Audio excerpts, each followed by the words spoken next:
Pour sceller leur alliance, ils ont choisi la Mecque. Côte à côte, les dirigeants de l'Arabie saoudite, de la Turquie et du Pakistan assistent à la prière du vendredi à la Grande Mosquée.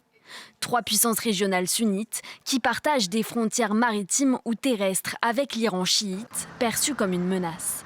Alors, le prince héritier saoudien Mohammed Ben Salman, le président turc Recep Tayyip Erdogan et le premier ministre pakistanais Shehbaz Sharif ont signé vendredi un pacte de défense. L'accord vise à renforcer la dissuasion collective contre tout acte d'agression et stipule que toute attaque armée contre l'un des trois États sera considérée comme une attaque contre tous. Un mécanisme dont la solidité pourrait être éprouvée très rapidement par l'Arabie saoudite. Le royaume a subi ces derniers mois des attaques de l'Iran et de ses proxys comme les Houthis au Yémen qui ont récemment multiplié les frappes contre des cibles saoudiennes. Riyad, Ankara et Islamabad, qui se sont impliqués ces dernières semaines pour tenter de résoudre le conflit entre les États-Unis et l'Iran, cherchent aussi à diversifier leur défense face à un partenaire américain jugé de moins en moins fiable.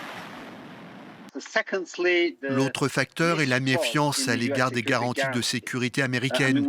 Il faut être clair, il ne s'agit pas d'une alternative à la relation de sécurité que les États-Unis entretiennent avec les pays de la région, mais d'un complément. En effet, si les États-Unis demeurent indispensables pour de nombreux acteurs régionaux, ils sont également perçus comme peu fiables et imprévisibles.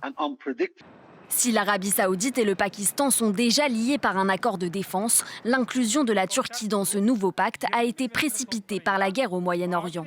La Turquie, membre de l'OTAN, cherche aussi à gagner en influence et à attirer les investissements